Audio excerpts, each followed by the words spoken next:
Good evening, everybody. Welcome to another edition of the Sports Exchange. Why am I not in my bubbly, high-pitched voice tonight? I don't have a reason to. Okay, if you thought Marvin Hagler and Thomas Hearns was a slugfest for 3 rounds, you didn't see nothing yet until you watched the beginning and the end of this show.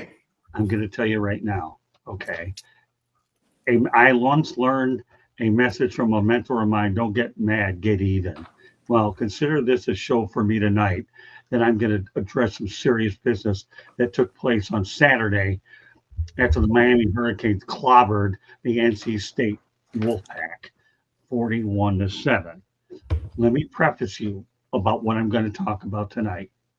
When I entered this media availability and I talked to head coach Dave Doeren, all I did when I approached this guy for the first time was mention something simple like, coach, it's kind of in a good way interesting that you went out there have the same birthday as two of my close family members. What I got from this scumbag, because in my opinion, as time went on, he turned out to be a scumbag. He, to his credit, okay, answered the football questions the way a football coach should, in a very knowledgeable way, and he did what he had to do. But let me preface the setting, and Candy's going to provide some visuals, okay, about what we're going to talk about tonight. But and that's how we're going to start this thing. Again, mind you, this was a light-hearted moment, despite the fact that NC State, like I said, got thrashed 41-7 to Miami. It amounted to more than it should have been from a guy that I can now put, as I said, the biggest scumbag that I've ever met in my 47-year history in sports media. Let me remind you, okay, that Dave Doeren, as far what I took out of this whole situation was this. Dave, okay, you can talk about how tough it may have been that you were cooling off over a tough game. Okay, I get it. You lost by a wide margin. And truthfully, the score should have been 41-0, but Miami went ahead, as far as I'm concerned, and gave up 7 points at the end. But I'm going to tell you right now, okay, and I know there will be a lot of traction with this thing as time goes on. I expect that. I don't care, in my opinion, what comes out of this whole thing. It's about proving a point, and that point is this. Let me remind you, Coach Doeren, nobody ever on that night died, and I repeat, passed away on the field at Miami with Hard Rock Stadium. Candy, put a picture up there that George Eichhorn and I went ahead and had to deal with on October 24th, 1971, when a guy by the name of Chuck Hughes passed away due to a cardiac problem. Now, why am I mentioning this and putting this graphic up here? Because number one, I was 8 years of age when this took place, and George probably wasn't much older than I am. Oh, you're like 14 at that time, George? Yeah, 14, right. 15. Yeah. So George and I witnessed this man passing away as Dick Butkus oversaw the whole thing and tried to get help. So Dave Doeren and all of NC State and the rest of the world watching this particular show should realize that football is a game. It is. Yes, it was a tough loss. I brought a lighthearted moment about your birthday and two people that are close, and you made more out of it than you had to make out of it. Way out of line, Doeren. And we'll have a lot to talk about as this show goes on. But Chuck Hughes is dead. I don't see one person on NC State or Miami that died that night, and there hasn't been another death in any of football, okay, since Chuck Hughes died. Damar Hamlin, on the other hand, came close. But let me emphasize this, okay, because he had much more advanced medical attention, he was able to be saved, and thankfully for his sake. So, George, you and I were there at that particular point. Do you feel that Dave Doeren was way out of line by going out there? And yes, he notably had every right to be disturbed, that it was something which I consider a bizarre question that may have caught him off guard. But if this wasn't an overreaction, okay, tell me what is, George. Oh, well, yeah, no, you nothing comes close to what you and I experienced and thousands of Lions fans on that cold Sunday afternoon. and Chuck Hughes, and you have to put everything in perspective. And that was real life. That was it. This other stuff, no. The chances are what's going to end up happening. That's why I'm getting ahead of this thing tonight. Is Florida State is taking on NC State. Now, again, Candy and I will probably be on our date night. I have no plans to watch the football game at all. I don't care. Friday night is my allocated date night. I wouldn't be surprised if, for some stupid reason, ESPN in their group mentioned just a little bit about the birthday, and I don't care because let me emphasize, they didn't put my name out there. All it is a Miami sports reporter. That's it. They don't have my name where you can slander it. But the point is, this guy was, in my opinion, a complete idiot. He really is. Candy, why don't you put the other graphic up there about how the one individuals acknowledged that at the 50-second clip, there was more to this thing that met the eye. So is there any way that anybody can read this at all? Go ahead, Jacob. Not much. Hold on. All right, let's see if she can blow it up a little bit. I can't, but I can get to it. Hold on. Go. I can see some, but I'd want to read the bottom too, That's okay. Where is? I know. So bear with us. She'll get it. It's important. That's why I'm emphasizing this stuff early. Mind you, I don't like doing shows like this. But when I see a coach stepping way out of line, the way this man did, and let me tell you, there's a lot more to go on him, okay, that I will talk about as this show goes on. So it says Dave Doeren after a bizarre post-game presser question. I just got my A kicked. You're not going to get me to lighten my mood. This ain't funny to me. I do this S for a living, okay? For the rest of you who want more context after Dave Doeren and NC State got their ass kicked by Miami, some reporter early in the interview just takes the time to tell Dave that he was looking through some notes and noticed Dave has a December 3rd birthday and noticed Dave and that it's the same birthday as some of his family members. Right at the 50-second mark of the video linked. Then later the guy tries to tell Dave he was just trying to lighten the mood a little bit with that. And Doeren drops this banger of a quote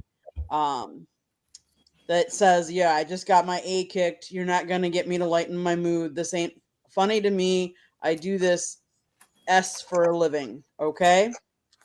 That's what it says.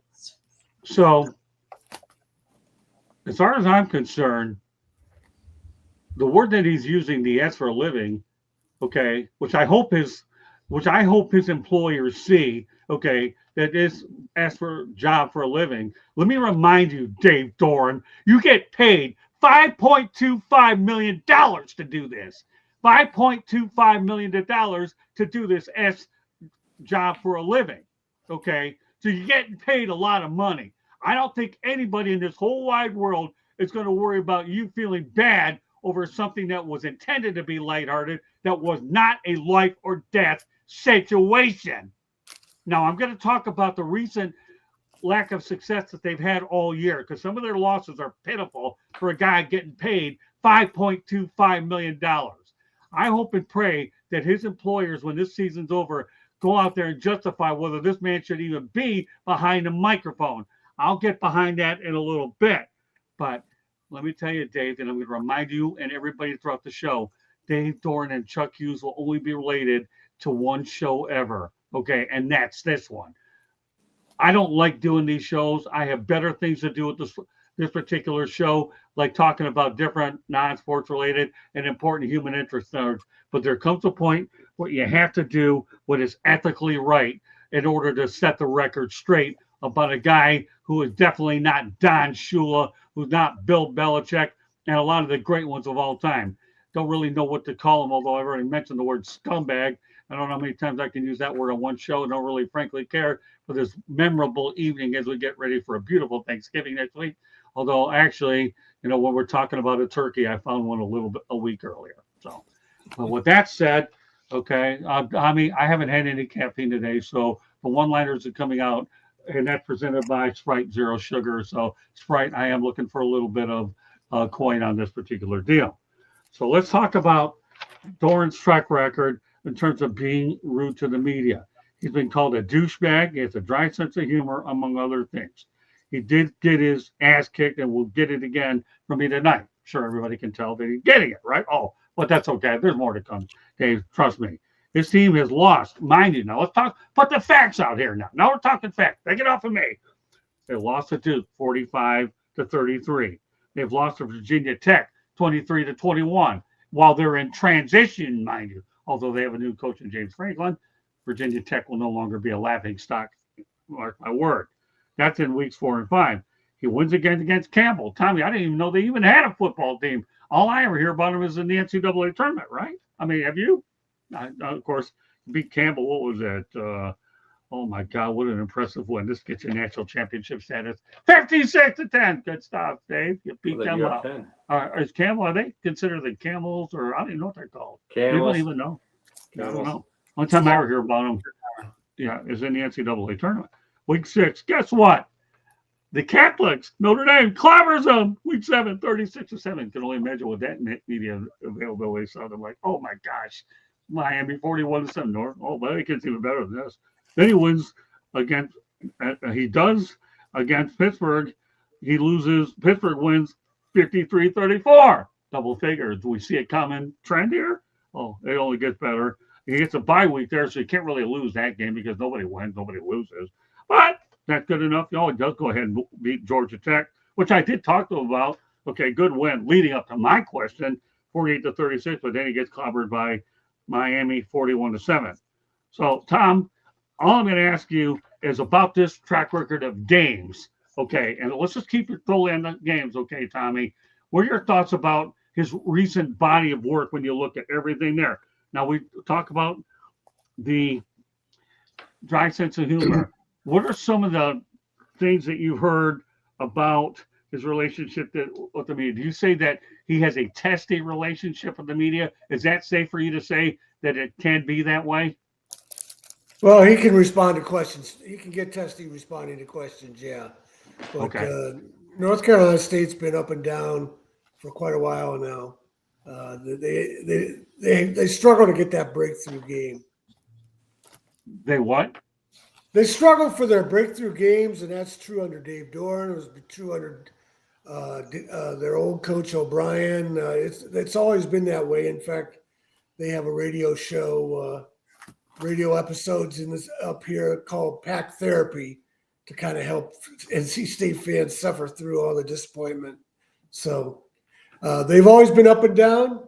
I wouldn't be surprised if they come out and play strongly against Florida State on Friday night because they have a tendency to play poorly and then come back and play strong. Okay, that's fair. That's a fair question. Okay, so I'm going to ask you this, okay? Well, let me go around the horn with the rest of the crew, okay? Then I'll go back to you, Tommy. Okay, and I'll start off with you, Candy. Let's just talk about his recent wave of games. The last 4 or 5 weeks have not looked good for this guy. No, it seems like he I don't know if it's he doesn't know his opponents well enough or he doesn't coach to his kids' strength, but it seems like he's been up and down. His first year, he's been at NC State since 2013. His overall record is 92-70 overall, and in the conference 49-55. His first year there, he was 3-9. That is his worst year there so far, but his best year overall was 9-3. But it just seems like they're playing inconsistent. So in this NIL era, inconsistent is what I would say at best. Okay, Marvin, you've had an opportunity to take in a lot of what I've had to say. Yeah. I know you're one of those kinds of guys who is a great listener, but now I'm giving you the opportunity so that this show lives up to what we always call Wild Wednesday. And I'm going to tell you right now, you've looked at what I talked about initially about this guy. What are your thoughts about Dave Doeren, the NC State? Well, I'll tell you what, my wife won't say I'm a good listener. If you ask her, she'll tell you something different. But anyway, well, he has a winning record overall, which is good. NC State is a basketball school. You know, they were decent when they had Phillip Rivers. They were decent when they had Russell Wilson. You know, it's an okay football program. They can be competitive, but you know, with these guys, man, these guys are emotional, man. These guys care about, you know, what they're doing, and I think it's tough. Well, first of all, I think for him being a head coach, he has to be a better leader. And really, when it comes to emotional intelligence, is being able to be a professional. You're getting paid $5 million a year, man. So they expect you to be a certain type of professional, you know, whether things are going good or bad. And I think it's a horrible example for his young team to see him respond the way he does. But it speaks to his passion. I think all coaches have that. I think, you know, coaches handle that kind of stuff differently. But, you know, when you're talking to a player or a coach after a game, after a tough loss, you put that microphone in their face, you usually get the player and coach saying the right thing, but every now and then you get a coach who loses it, or a player who may slip and say something that he shouldn't. You know, this guy has a track record of saying the wrong thing, apparently, is what you're saying. It's disrespectful, and, you know, it's bad for the game. It's bad for the entire entertainment aspect of the game. So I hate to see that, to be honest with you. But, you know, it's they put a lot of time into this thing. They dedicate their whole lives to it. They basically sacrifice their families to coach. You know, it's a full-time gig, man. These guys are putting in crazy hours, and it's super competitive. And in the NIL era, they're probably not competing at the highest level. You know, just in that conference, Clemson, you know, Miami, Florida State, you know, you got Belichick, you know, less than 5 miles away from him. So it's tough, you know, but you knew that when you signed up. You know, that's why they pay you the big bucks, to be a professional and to try to do things right. And if you can't get the game right, you got to at least win the press conference. You got to at least win the post-game conference. You know what I mean? There are opportunities there to speak to your alumni group, to speak to your administration, to speak to your players, and you got to take advantage of that. You know, so this guy obviously is feeling the pressure. They're irrelevant in what I think is a average conference compared to the others, and you expect more from this guy. So with him losing games the way he's losing, I mean, Campbell, I mean, again, like you just said, there are people out there who don't even know that, you know, Campbell had a football team. There are people out there who didn't know that Campbell was a university. So, you know, and to barely beat them probably speaks to the, you know, what's really going on. They're not good. He's the leader. He's steering the ship. And what he realizes, it's on him. It is on him, you know, at the end of the day. So you see this guy unraveling. You see him losing his stuff, being disrespectful. And that's how you get yourself out of a job, and losing $5 million. $5.25 million. Tommy, that's the thing that blew me away with some of his comments. They're paying this guy $5.25 million. And the last 5 weeks haven't been good. The losses that I'm pointing out about this guy have been in double digits. I mean, and Virginia Tech is in transition. Let me tell you, there isn't any person out there that had more compassion for coaches at a press conference than I do. George and I, Tommy, you know, and a lot of people know, but I've been there. I understand that. Hey, it's tough to be able to face us after the fact. You need a cooling off area. I know that. He's not dealing with a 20-year-old kid. He's dealing with a 63-year-old man that's been around there a long time. I do understand. Yeah, maybe you didn't think it was a lighthearted moment to talk about your birthday. I get that. But this is something that hit my heart a little bit. I'm a human being too. I am. And it's just something I thought was pretty cool. Now, did I expect it to get the amount of attention? No, I didn't. And I'll tell you one thing. Everything about Dave Doeren, by the way, is going to be in Lessons on the Microphone Part 2. So he'll definitely never forget. I'll never forget about this guy. Because if anything, not only do I have a pretty interesting show to teach people here out there about the ethics of doing things, but he just found himself in a place he don't want to be in. And when I write this next book, Dave, I'll thank you very much for giving me some good, solid content to put in this next book. I promise you, I'll be thanking you. And by the way, Dave, for whatever it's worth, I look forward to seeing you at a ACC Media Day, which I have now penciled in my calendar. And maybe with a little bit of luck, I might even catch you at a bowl game so we can go after round 2, Marvin Hagler versus Thomas Hearns, for round 2 of the sequel that we're about to probably see, because I'm not finished with you yet, Dave. This is just beginning tonight. Hello, everybody. Glad to have you on. We're just getting warmed up. So, Tommy, I got to ask you a question. What do you think that his future looks like in Raleigh? is he losing the locker room because these series of losses in the manner that he is losing, it doesn't look too good for him. No, he's always good with his players. His players like him. He might make mistakes dealing with the media, but his players like him. His athletic director likes him. Boo Corrigan is the athletic director. He recently said that he will evaluate him at the end of the year. And I wouldn't be surprised if it turns out to be like a Mike Loxley situation where Maryland's having a tough season. And Maryland AD came out and said he'll be back next year. And we have to get him more support, talking about NIL money, because that's where it is. NC State always loses. They lose players on NIL money. They lost their best receiver last year. He's now at Texas A&M, Casey Concepcion. So it's tough to say how it's going to turn out. His kids have moved on. They're not in high school anymore. So maybe he has more time for coaching than some of the family demands aren't what they were before. But it's just hard to say because the college football world is just turned upside down. It's not just a matter of winning and losing anymore. It's a matter of, are the donors going to give money? And donor fatigue is always a tough situation. So if the AD says we're going to wait until the end of the season, we got to wait till the end of the season, see what happens. Yeah, but as Marvin said, you have to win the press conference to show a little dignity behind the mic. We're not asking for a lot, Dave. We're asking for something called dignity. You're a 53-year-old man, be 54 years old. Oh, of course, I'll never forget your birthday. Better after all this, I never will forget it. I would think anybody in his 50s should figure out and get it right and show a bit of maturity, because you have to at least represent the university in a way where at least you represent the face of it. So with that said, Tom, obviously, and everybody, it was announced today that NC State will face Virginia and Brazil in 2026, and that will be an ACC contest. So obviously, NC State will be actually taking their brand worldwide against Virginia. Let's go around the horn. Let me get this in. I wanted to get something in real fast. Yeah, go ahead. Go ahead. Okay, this is the thing about Dave Doeren here. It's it's one thing if you're like Dabo Swinney and you had all those wins before the NIL came. That's completely understood if you're a little bit grouchy. But here's Dave Doeren, 12 years, 3-9, 8-5, 7-6, 7-6, 9-4, 9-4, 4-8, 8-4, 9-3, 8-5, 9-4, 6-7, 5-5, and probably 5-7 after this is done. All right, this is the thing. If he was doing, he has not won in any era.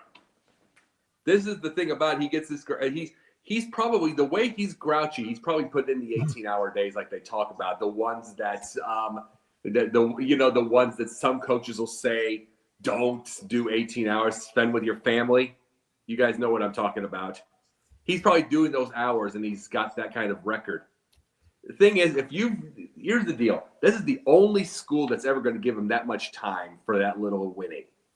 Right. Truthfully, that's the only school. I mean, how long was James Franklin there? At Penn State?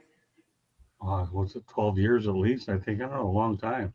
Yeah, but it took. McCandy will come over. Go ahead. I'll keep going. Right. But it took him to finally to finally not win the games that he should win, because he was winning all those years for him to go.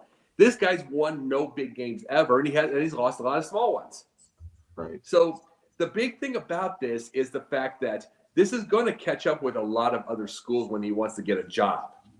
Right. Because if you have the kind of record that this guy has, it's 22 over 500, mind you, he would get himself a job and he would have knowledge. But they're also looking for a little bit of entertainment value, and he's as bland as you get, plus a grouch. So this is the social media era that spreads all around. So this isn't going to help him whatsoever. Excellent point. Anybody else want to add to it? This is one of those things. I'm not calling on anybody arbitrarily. I want everybody to have the ability to go out there and contribute as we go along. Well, I was just going to add that, yeah, I mean, that is a remarkable terrible performance against the Miami Hurricanes. Okay. So I can understand, well, you're a little upset. Well, you got to handle it in a professional way. Okay. You got your butt kicked. You allowed over 500 total yards from the offense, Hurricanes offense. And I think I just echo the sentiments of the guys that already been on and speaking, because, his record is like middle of the pack stuff.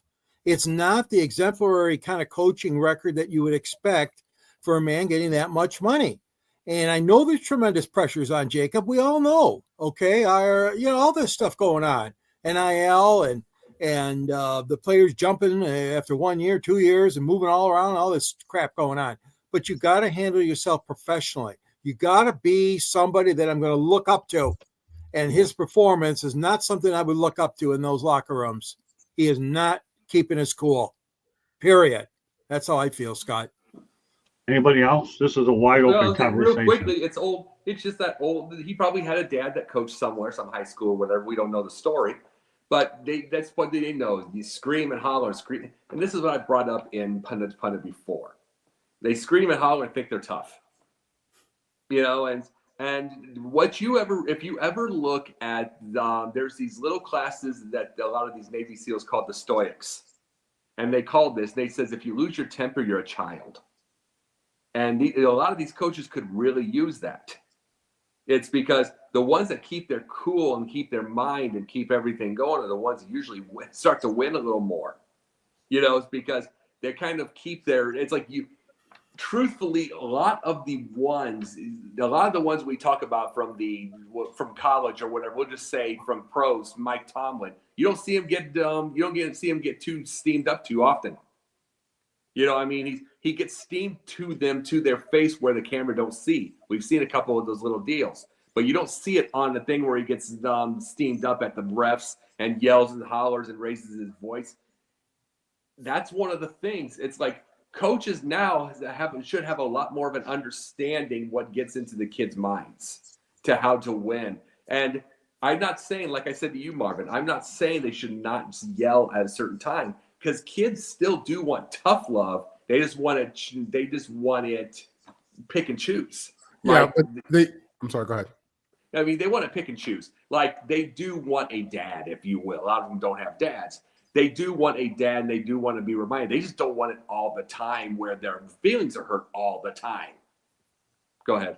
Yeah, so I think what he's missing out on is the fact that when you're yelling and cussing at players, which, all coaches do, or coaching staff, you got to be strategic. The message you give to a player, to a team pregame, at halftime, at the end of the game, in the locker room, and then what you say to the media, you have to be strategic in how you go about that. And that, again, we're talking about emotional intelligence and just being aware of the moment and aware of the opportunity. Saban is great at that. Mike Tomlin is great at that. I'm saying? Like, these guys get on these players' asses, but they talk to the media in a certain way, but they're strategic. It makes sense, and you understand where they're coming from. You can't just fly off the handle for everything and just, lose it. That's not leadership at all. And, this guy doesn't get it.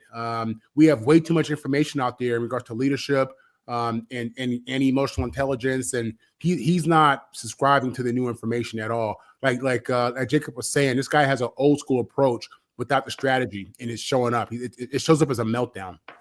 Well, remember the thing we talk about Bear Bryant. One of the things you always saw is, but you remember the way that the media always made him and everything. And it's like he was tough on his players. We heard about the Junction Boys. We've heard about these things. But the big thing about it is you always saw is the media had him protected. You rarely saw him yell. He sounded like this. That, and it's like, yeah, he sounded like this. They're like, well, yeah. But he sounded like that. But the biggest thing about it is you want something like that, because in truth, Marvin, to me, that's more dangerous individual. I'm not saying that he was like that. Mm-hmm. I'm saying, to me, what you brought up to Tomlin, that's a more dangerous individual than the guy that yells all the time, because you never know. You get my point? It's kind of like the quiet, the special forces guy.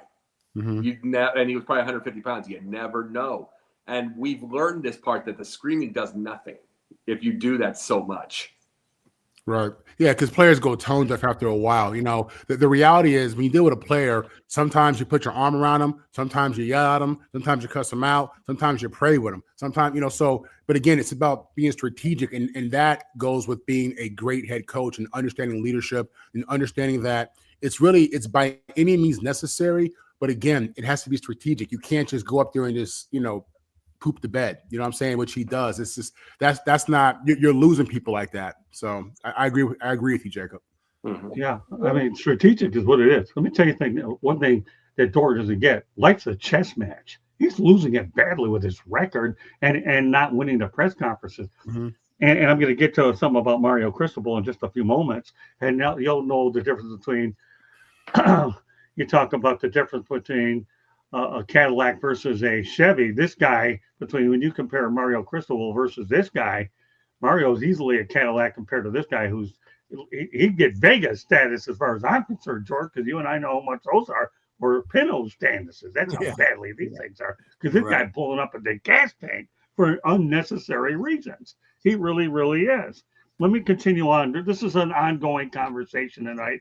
I'll sprinkle other couple things in there that'll certainly hit a lot of bases. Today it was announced that NC State will face Virginia and Brazil in 2026 as an ACC contest. Who knows whether or not this guy will be the head coach? Time will tell. I'm not going to be premature on this. So, George, what are your thoughts about NC State facing Virginia in Brazil? Well, in light of what's happening now with the great international interest in football, it doesn't surprise me. It wouldn't have been the marquee matchup I probably would have wanted. I mean, no offense to those two schools, but, there was a rumor, as we know, that was squashed by, it wasn't a rumor. Michigan pulled out of a game against a weak team too, Western Michigan. They were going to go to an international game. But what I'm saying is all this in due respect, though, because the players themselves are the ones that are going to have the greatest learning experience. But they've got to be ready for this trip. They've got to be ready. They got to be disciplined. No late nights out. That's very tempting. Trust me, I know the Brazilians have a great reputation for partying. I ran into a group of them once at a conference I was at in New Orleans. But I'm getting back to your point, Scott. Yeah, I mean, it's good. I mean, it's good for the conference. It's good for those two schools. But you better have have enough preparations made for you and the staff to watch over these kids and obviously keep it in a good professional order. And that's the thing that he has to do. Candy. For these players, it's probably a trip of a lifetime because, I mean, let's face it, how often do they get to go to Brazil? And so depending on how much time they're allotted over there to see if they can see any of the sites. But it also is a good recruiting tool. Like, hey, we're going to be playing an international game. We're going for an international flavor like that. That could only help in recruiting. So kudos to them for that. I just hope they play on a better surface than the NFL team did over in Brazil, because I worry about college, their health too, because let's face it, NFL players are already, in the pros. These college kids are trying to get to the pros. So you'd hate to see any bad injuries happen, on a bad field. That's just one of my concerns though. And the one last concern is when the Packers went over there, I know they told them don't veer from your hotel, like don't go out on your own. So I would caution the college kids to, not do the same as well. All right, Marvin.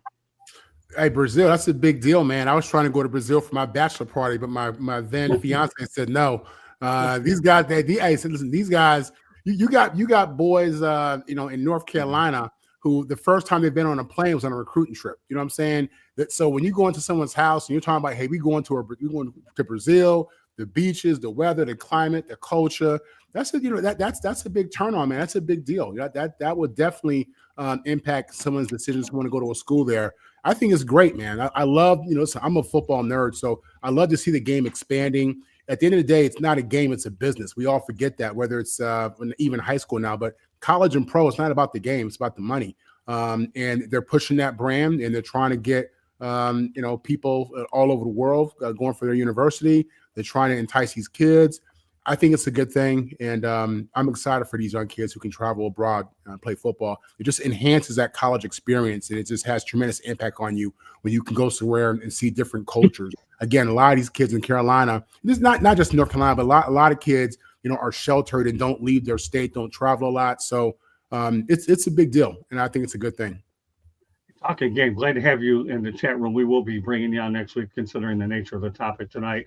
I felt like I had to go to the 6 individuals tonight that were closer to the situation. They could definitely talk about what our objective was. So thanks for contributing in the chat room. We'll definitely be in touch. Tommy, go ahead.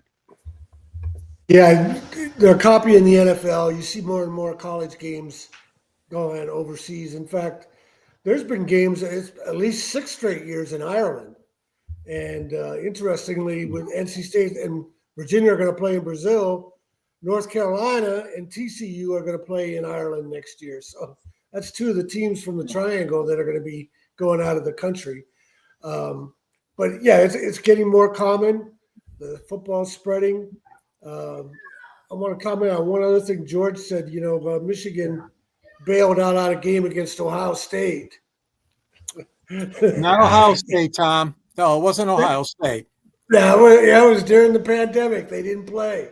Oh, that one you're going. Yeah, I'm sorry. Yeah, they bailed on them there. That could have been ugly there. And Michigan State was told they didn't have to play against Michigan when it was discovered they were cheating, stealing signs, and had Michigan assistant coaches dressed up in Central Michigan gear on the Michigan State sideline. And the Big Ten told Michigan State they didn't have to play the game. And Michigan State went ahead and played anyways. Wow. And then Jacob, I got to follow up on your Bear Bryant comment. Bear Bryant was a master manipulator of the media. Yeah. This guy dragged his feet on integration into the 1970s. But if you listen to the media, when they played USC in the 1970 game, he got on Traveler, USC's horse, rode out to the middle of the field and yelled to the crowd, "We want black players at Alabama now. We just don't want black people voting now." Oh, that's loaded. No, I know about all this. Tom, I know this. God. I know this about him. He is. I'm not. I mean, especially in that era, there's the good and the bad to everybody. Period. And there's those things. I understand. What was the good? What? So what was the good? No, I'm saying I'm just talking about the world in general. I'm not talking about him. But I'm talking about the world in general. It's like there's the ones. Yeah. It's like I think it's just perspective to the people that are around them. It just always is. But it's like, especially when there are people that may not have had it, or their dad, they get along with their dad, say, "He's my father." Yeah, that kind of deal. But the biggest thing about it is, in truth, his last 3 or 4 years were his assistant coaches anyway, especially the Liberty Bowl. So he just got old, and then he basically died after he retired. So there's things, but the really overall, bringing up Bear, it's just I missed him by I first started watching football. I'm just saying in '84. He was gone by '83, maybe '82. So I never saw anything at all. I just heard the stories, and I think he faced Illinois in his final game. Was that true? Alabama, Illinois. In the Liberty Bowl, yeah, you're right. Yeah. Really, the thing is, he was just the master of timing. I'll say this: it was just the master of timing. It's the fact that he just goes. His assistant did the deal, and he left old. And he did pass away. And all that stuff. But guess what? He didn't end up like Tom Landry. Tom Landry went 3 years too long, 4 years too long. Alabama also played in the '69 Liberty Bowl against Colorado, and Bear Bryant sent 40 white players out as captains. And when the 3 Colorado captains were coming out, 2 of them are white, 1 of them was black. The 2 white captains said, "We're not going to put up with this." And they told their black teammate, Greg Pruitt, to go up there and represent them. You're going to be our representative against those guys. Well, Alabama was still all white back then. Here's the thing. His main thing, you're right, manipulation. He got into the world where it was, you've got to remember by itself, he once had a world where it was Kennedy, then LBJ. LBJ does the Civil Rights Act, does all that stuff. Things start to change, but not yet. There's that movie Mississippi Burning. You remember that, Marvin? Of course. Yeah, there's the movie Mississippi Burning. They had all of those a-holes, if you will. Yeah, all those that we saw in there. Very, very good movie, but very disturbing one. But you saw that. You want to know why he says we want the black players now? Because it was changing. So Jacob, the world change. By 1970, Alabama was the 7th of 10 SEC schools to integrate, and 33 of 37 major Southern programs were integrated. Bryant, by any standard, is at the back of the line, and he gets credit for being at the front. Who was last? Georgia, LSU, Mississippi, and Tulane. Ole Miss, I would guess Ole Miss, yeah. So Jacob, I have a quick question for you. I want to continue things going, but I love this. Anytime we get a Shanny Report reference to Bear Bryant, I have to let it go with you guys because I know anything can come out of it. And don't worry, Shanny, you'll have time to talk about the Shanahan Report even more detailed tonight on this. The thing is, the true pioneers, Kentucky desegregated in 66, Tennessee in 67, Auburn, the Bear Bryant's cross-state, in-state rival, 69. Bear Bryant was at the back of the line. No, not totally. He'll just say not totally at the back. Jacob. My God, you're incredible, man. Sorry, Tommy, I think about you. So, Jacob, Tom. Question. Oh. All right, go ahead, Marvin. The true pioneers have never gotten their credit they deserve. And it's because of Bear Bryant mythology. Tom, you give USC any credit for what they did to them Alabama boys when they went out to Birmingham? No, because USC was slow to integrate as well. Okay. USC was one of the schools following the unwritten quota of only having a half dozen black players. Well, truth is everybody was slow. And let's just be honest. Everybody was slow. Yeah, but Tom, when they went out there with Sam Bam Cunningham, they were calling USC Grambling. They had so many black players. They had 18, and there were only 4 seniors. The rest of them were 11 of them were junior college transfers. John McKay was slow to go beyond a half dozen black players. The 67 national championship, they only had 7, and one of them was O.J. Simpson from San Francisco. You telling me in Los Angeles you can't find more than a half dozen black kids? He was more than happy to use all those black players for his losing teams in Tampa Bay. Absolutely, he did. All right, so Jacob, quick question, okay? Yeah. What are your thoughts about NC State facing Virginia and Brazil? If Doeren's still there, he's going to be like the headmaster of some school or something like that. He's going to be in the hallways, making sure they're still in their rooms. He's going to be no fun whatsoever. The way he acts, he's going to be no fun whatsoever. It was like, mind you don't want them out onto the thing. He's going to be protective, but he's going to go over the top, making sure. Yeah, so so if there's a new coach, they're probably going to have some fun. If it's still Dave Doeren, there's going to be a headmaster time. Oh, I can only imagine. So let me give some advice to the coach, okay? And I think this is very sound advice. Coach, you certainly didn't mind telling me and every other people in that particular conference that you take your job seriously. Okay, I haven't had a chance to do this tonight. Really? Seriously? Really? Really? Seriously? Really? I take my job seriously too. I run a network. I run an online publication, and I'm an author. And of course, now you're going to be part of my next book. Thank you very much, Coach. I get something out of this whole thing after all. Okay. But as far as I'm concerned, okay, once upon a time, this guy who actually worked for Wisconsin as an assistant coach, right? And who's the mascot for Wisconsin? His name is Bucky the Badger. And I'm telling you, Bucky Badger, I have a cat named after you named Bucky. But Bucky Badger, do us a favor. Take a trip over to Raleigh. And I think I need you to take a baseball bat and knock a little bit of sense into Dave Doeren. Bucky Badger, I need your help. Knock some sense into Dave Doeren because this guy got picking needs it. He really, I take my job seriously, okay, coach? I take my job seriously, okay? I'll guarantee you, I will make sure that there's enough juice in this comment to play it in front of you when I see you the next time because I will let you know how much I take my job seriously.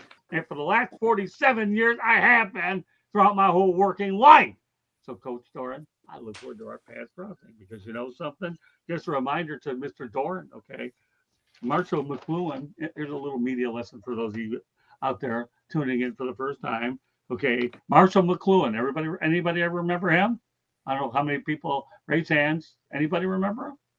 Maybe not. Maybe George might. Marshall McLuhan once said, "The medium is the message." Former Detroit Pistons center Bill Laimbeer never got an NBA assistant job past the Minnesota Timberwolves, although he was working with Kurt Rambis, who was with the Lakers. What an irony. A Piston and a Laker being on the same staff and nobody else would hire him. You know why Laimbeer never got a head coaching job? Because of this, okay? He had poor media relations with the press, right, George? This guy didn't get along with us as well. That's and right. He killed him with the politics. Oh, yes, definitely. Let me remind Mr. Doeren another thing, okay? You're not Jim Valvano. Jim Valvano, to me, is unquestionably one of the greatest coaches in college basketball history. And I'll tell you, I'm sure, Tommy, they got to have a statue of him somewhere up in Raleigh, right? I do have. Yeah, they do. I have one, though. And Jim Valvano died way too early because of cancer. Every time I get an opportunity to donate to cancer, I always go to the V Foundation, and because Dick Vitale is in charge and Jim Valvano is inspiring. Well, you know, my advice to you, Mr. Doeren, you're uninspiring. You're anything but Valvano. You're uninspiring, and Valvano is inspiring. I have never asked a question. I never asked anybody a question about birthdays. All I did was simply mention it as a casual comment, and that was about it. Let me tell you, I had the opportunity to go ahead and speak to Coach John Wooden. Tommy, has your paths ever crossed with John Wooden at all? Not when he was coaching a game. I've been around him otherwise. Yeah, so you know, everybody knows that John Wooden, Pyramids of Success, in a lot of people's eyes, to me is legendary. Well, you know what? I had an opportunity to interview Coach John Wooden, and you know what he once told up for me, Tommy, and everybody? Stand up for what you believe in. And that's what we all try to do, okay? Now, and I've always gone out there, and when I think about his Pyramids of Success, I have those in my office, and I often tend to look at it a lot. I don't care if he's had 22 NFL players, big cotton picking deal. Mario Cristobal had 20 at his pro day last year. 20 at his pro day. God only knows how many he's had at his other stops at FIU, which, by the way, he produced Ty Hilton, right? Ty Hilton was a pretty good player in his day, and how many pros he produced at Oregon, and what he's doing at Miami. So, Candy, what I want, so after this, what I'm going to tell you right now, but this guy gone out there, as far as I'm concerned, Cristobal's done an awful lot more things. But the biggest thing I like about working with Mario Cristobal is this. He never, ever treats the media poorly. Never. I've never seen a guy say, I will never call out a media person. Never. No matter what the question is. He's a cool cat, this guy, is what he is. Because he knows that like Marvin says, right, that in order to breathe life into your program, you got to not only win the presser, but you don't want to bite the hand that feeds you. So as far as I'm concerned, my feelings about this guy is he does not belong as a head coach. The proper place for Dave Doeren is he belongs as an assistant coach to keep this guy as far away from the microphone as possible. When you're an assistant coach, you have a reduced role with the media. A good place would be the NFL, but I have an even better place for him. I know everybody will get a kick out of this one. He belongs in that league called the SFL. You know what that stands for? Nobody's going to get it. Siberian Football League, everybody. I am founding the Siberian Football League. Get him out of here. We don't need him. Okay? So, Dave, when your career is gone, we're going to send you to the Siberian Football League. If that isn't good enough, I can think of other places too, but since this is a somewhat G-rated show tonight or PG, I won't go the other places I could go. But send him to the Siberian. He'll still be 5-5 in the Siberian Football League. Well, that's good enough, but at least he won't have to talk to us in the media anyway. Nobody will care. Coach football, and you don't even coach that well. to begin with. I don't care about your stupid record. Big deal. What have you done? If you won any major college championships or anything that puts you in the map, or you have to talk to us, obviously nobody in the industry, they all think you're testy, you're a douchebag, and a lot of other things that I've already mentioned. But keep this guy away from the microphone. To me, as far as I'm concerned, if he gets near a microphone, he needs Pepto-Bismol because he's got diarrhea of the mouth at the wrong time, this guy. He really does. I'm going to tell you something, okay? Well, I'll tell you, everybody knows that I won't be sending him a birthday card. Oh, no. But I'll never forget when his birthday is. Safe to say. Marvin, you ever see me go off like this before? Because I'll tell you, we've had one topic. We've gone an hour on this dude. Well, don't worry. I do have a couple of little. If he wasn't fired before the show, he's gonna be fired after the show. Good. That's my accomplishment because you know what? I'm glad you brought that up. That's a good segue. Okay. Many years ago, I dealt with a woman by the name of Carolyn Renfro when I was working with the Tampa Tribune. I asked this woman one time, Carolyn, I need you to do me a favor. It's a women's college. Well, no, we did get in a little topic because Tommy was nice enough to bring in Bear Bryant. So we have 1.5 topics, but it's okay. We need to bury the lead a little so we can get back to the lead. But Tommy's entitled. He gets a Shanahan report a little bit later. And I also brought up Michigan forfeiting a game against Ohio State. And that too. So we have a topic in 3/4, Marvin. But that's okay. That's our Tommy can incorporate any of that history because a lot of people certainly go back to that when we hashtag it right. Anyhow, but let's go back to Carolyn Renfro. When I was working at the Tampa Tribune, high school basketball coach. I believe it was in the greater Tampa area. I don't remember exactly where it was. I said, listen, Ms. Renfro, I need to talk to you no matter how bad this turns out or good. I need no problem before the game. You know how, Tommy, you have to establish things before the game so you know what you have to do afterwards, right? You try to build a relationship. Well, guess what? Carolyn decided, I don't want to talk to him because I got my butt kicked. Great stuff, Carolyn. I'm working for the Tribune as a correspondent. I'm getting 2 stories to cover one game, right? We all know what it's like back in the day when you're broke and you get paid for every story. You're right. And those that you haven't been in it, trust me, it's not an easy way to survive when you're paying rent, among other things. She didn't do it. But luckily, I was smart enough even back then to go out there and talk to the assistant coach and one of her players threw under the bus. She denied that. I had my tape recorder, played it to the editors. They backed me. That woman nearly did get fired. And I kept applying pressure on her like you wouldn't believe. And I'm telling you, it was ugly for Miss Renfro. So I'd like to see something happen to Mr. Doeren many years ago because after all, Mr. Doeren, I take my job seriously. Okay, I do. I really do. And I'll tell you what we're going to do now is, Candy, we're going to give Mr. Doeren a little bit of a lesson how you really deal with the media because we know you're awfully bad at it.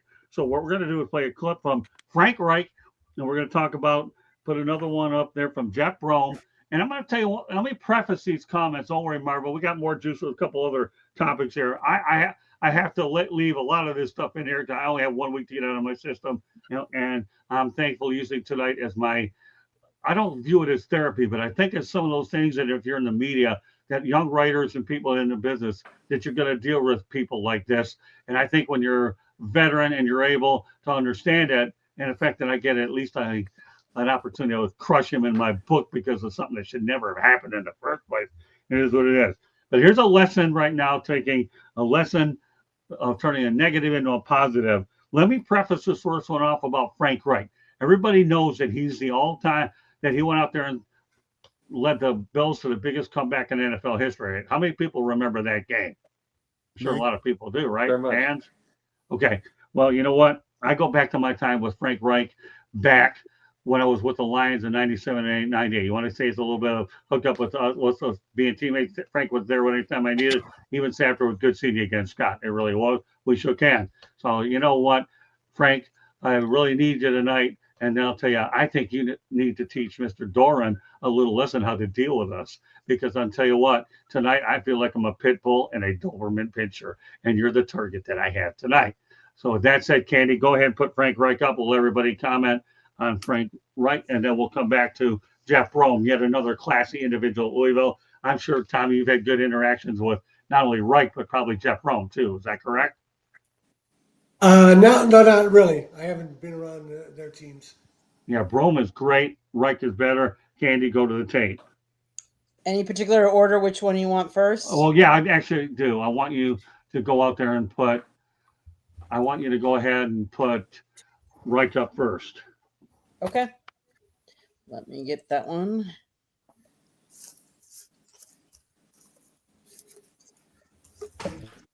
Well, I forgot to mention my first name and affiliate, Scott Morgan of South Florida Tribune. So obviously, I know your background as a guy that had arguably the greatest comeback in NFL history in the playoffs. Do you use that as an opportunity to let your kids know that you have to play all the way to the final snap and use it as a teaching moment for these guys?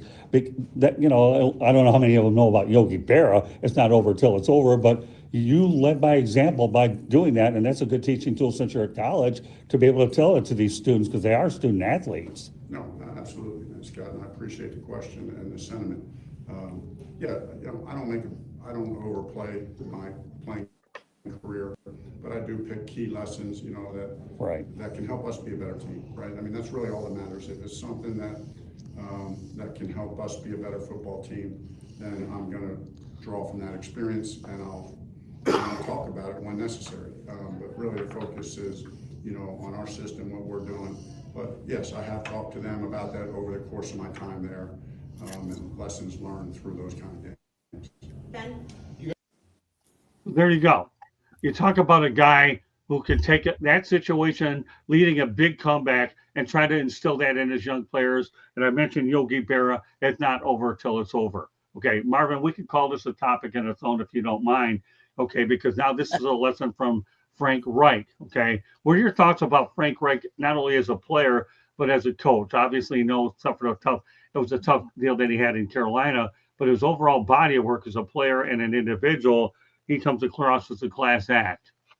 Yeah, absolutely. He's a pro.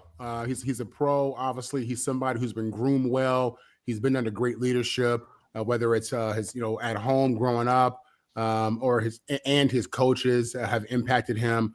But, you know, as a player, I mean, you said it, man. Greatest comeback ever, college and pro, I believe. I remember him. I remember him very well as a young kid watching football. And I think in the pros, when he was with Buffalo and they beat Houston. Is that correct? Is that who they beat? I remember watching that game against Warren Moon, one of my favorite players. And then obviously in college, when he was at Maryland, I forgot who they beat. Was it the Canes who they came back and beat? But nevertheless, I'm a Frank Reich. I'm a fan. I am. I think he got a raw deal in Carolina. You know, I think he understands the game, understands the players, understands the culture of a player in the locker room. And I think that's reflected in what you just saw at the press conference. You know, he's just classy, man. Classy wins at the end of the day for me. That's just how I was raised. I don't believe in ego and disrespect when it comes to leadership. And I think he represents the right things. Tommy? Yeah, well, you know, look at how he's ended up at Stanford. Andrew Luck made the tough decision. He had to fire his coach, I think, late March, early April, because he was bullying staff members. That's not a good time to be finding a new coach. But he had a relationship with Frank Reich. And Frank Reich, just like the backup quarterback that he was that came in and led comebacks, he stepped in and has done a great job at Stanford. Stanford has been in a bad situation for a while, talent-wise. They haven't participated in the transfer portal at all. I think they have more players on their transfer portal this year than they had the previous 3-4 years the portal was open combined. So, yeah, Frank Reich, he got a bad deal in Carolina. He was working for a bad owner. But Frank Reich has always been a classy guy. Yeah, he sure has. Jacob? A little story real fast that's going to go back onto the point. Years ago, Kurt Warner on Late Show, David Letterman. They go outside and throws the ball, and it's raining like crazy. They go back into the thing, and all the backstage people are going, here's a shirt. And he's like, chill, it's a shirt. And it's like, goes back to Frank Reich. You have the other guy bullying, and they were probably on eggshells already. He probably knew it. He probably seen it. So there were probably ones that were already on eggshells, and he's probably like, chill. I've got you. You know, it's like, we're going to get to this. And it's like, there are ones that you talk about emotional intelligence, Marvin. There are just ones that you kind of have the common sense to understand the situation that these ones have been in. And here's the thing. Coaches know every coach. It's a fraternity. They know they may not know well, but they know their aspects and way they know so they're going to know that school or that thing, whether it's pro or con. They're going to know their aspect. They're going to know what their thought process was. They know the difference between them and him. They know the difference, and that's the big thing. That's what makes a Frank Reich. And the thing is, when Frank Reich is done, he'll probably be in another school that's probably dealing with a bully, and he'll probably be replacing that one also. That's probably his career, and there's nothing wrong with that. Yeah, Frank Reich is unbelievable. And we're going to get to another class act, and that's Jeff Brom. Tommy, if you can hang with us a little bit, we have some other stuff we want to get to that will certainly apply to you. We appreciate that. I'll be right back. I got to switch up real quick, okay? All right, go ahead, Candy. Frank Reich, former NFL quarterback, like you said, current interim head football coach. So he's trying to get the job permanently. He played for 14 seasons, and then he transitioned to coaching. He's one that some coaches, some players don't make good coaches. And you don't always know what you get until you're actually there. But I think he's doing a really good job. I think he's leading his team to do great things. I think it'll take some time. Hopefully he'll be given that opportunity. But time will tell. George? Yeah, and I don't know if people, and I know it's probably not a pleasing thing to everybody, but the man does have a very spiritual life as well. Frank is a very devout Christian. He doesn't hide that fact. In fact, he got a degree in theology. And he also has that side of him that some people don't see. He is a people person. He's very good at what he does on the field, but also off the field. And that speaks a lot about him because, yes, you can work those 18-hour days, like you said, Marvin, and those days drag for coaches. But he also knows that being a motivational speaker that he is and being a spiritual guy, he goes out there and where's his faith, where's his excellent knowledge of football on his sleeves. He's a great guy. I remember him in Detroit like Scott did too. And also the fact that he's had a coaching career with teams like Indianapolis, Atlanta, San Diego, Philly, Detroit. The list goes on and on, but he's well-rounded, and I hope things work out for him. I know he's just interim, like Candy said, but let's hope that things work out. Frank Reich is a great guy, good man. All right, so let's go on to another great one, and that's Jeff Brom, a guy. My goal here next year, health permitting, because everybody knows I am dealing with some tough health challenges, is to get up to see Louisville and the Cardinals. And Jeff Brom is a guy to me is one of the classiest people who, too, like Mario Cristobal, is coaching in his alma mater. So, Candy, let's go to that clip right there and talk about my final question of that particular night. Now, let me preface this one. I got 3 questions in, and I wanted a 4th one, and the PR guy initially said they were done, but Jeff Brom said, it's okay, I'm going to answer this. So nothing against the PR people, but Jeff said, yeah, I'll take another one. And this is what the final question was. And in relation to Mario Cristobal, Jeff Brom's another guy who, in my opinion, isn't going anywhere. I hope Louisville locks him in for a long time, and I get more time with the Louisville Cardinals football program. Like Tommy will tell you, many years, okay, the basketball program supported it, but until Howard Schnellenberger got in there, and now obviously what Brom is doing, there's other ones that have followed. This guy is a real class act too. Go to the tape, Candy.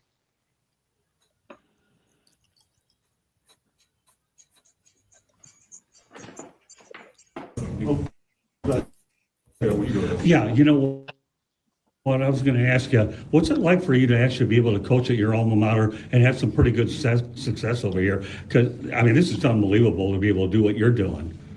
Well, when you win, it's a lot of fun. Right. So, I think just like Coach Cristobal, we care about our program, our city. We're going to invest as much as we can, hard work into trying to make it work.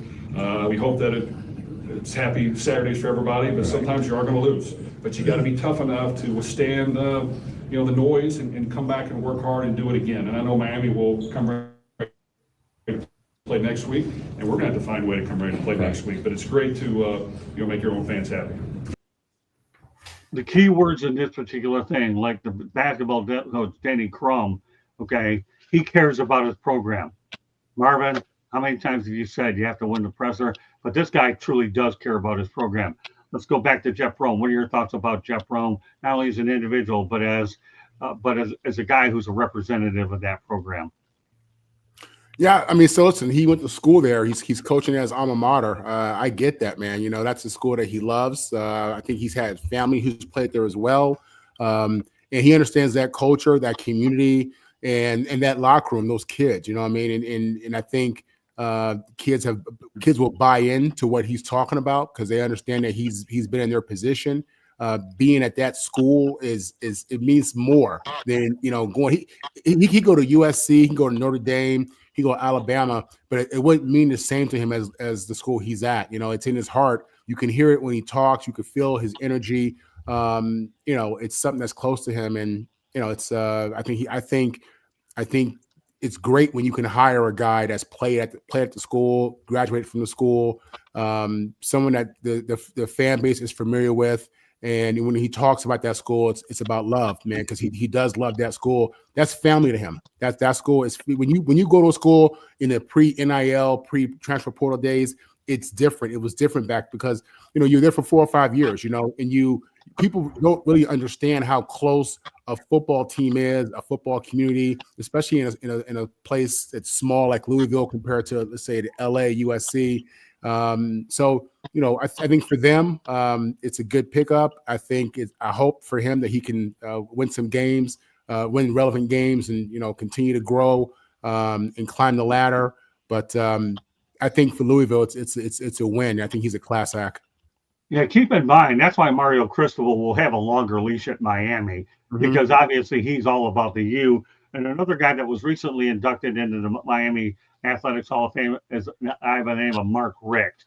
And Mark Richt is the reason they had that indoor facility because he knew they needed it. And he put his money where his mouth was, and he's a big part of what they've done. So yeah, Jeff Rome is unbelievable. And again, I'm looking forward to seeing them up in Louisville. Tommy, let's talk about Jeff Rome. To me, this guy is unbelievable. You probably haven't had a lot of dealing, but you had a guy like Denny Crum who carried the basketball part for a while. But what about Jeff Rome in terms of his character and integrity and what he means to Louisville as well as just college athletics per se? Well, he was winning at Purdue, and I might be wrong in this, but I think people thought he was going to leave Purdue maybe a year or two earlier to go to Louisville when the job opened, and he stayed at Purdue, and then he finally moved to Louisville. But he won at Purdue. What happened to Purdue when he left? They went downhill right away. So he's clearly a great coach. Louisville was struggling, and he's turned them around and pulled off one of the biggest wins of the year in college football. Jacob? And something that is class. And it's like, and all of these that we're using tonight are showing that there are more of these coaches, whether it's younger or even older, that understand. Like, I can go back a little bit. There was a difference. We brought up Bear Bryant tonight. There was also a guy named Bobby Dodd, Georgia Tech. And they talked about him and how he was the chill guy. He's basically like Frank Reich of the day. And, he was chill to his players, everything like that. He was a rarity of that time, though. These guys now, Bobby Dodd would fit to now, but Bear Bryant wouldn't. It's the biggest difference of everything. And it's just showing how they understand the difference of these players and how you need to be able to treat them. And like you said, calculating, Marvin, you have to calculate a little bit when to use and when not. It's not just Abe Gibran and going all day long, and not just screaming and not just doing it constantly, or Bill Parcells. It isn't that all day long. I mean, it doesn't work anymore. Like you said, tune out. Sometimes they even quit. So good job for Jeff Brom, just like Brom, whatever the thing is. Great job for him. I remember him at Louisville. I remember him as a quarterback.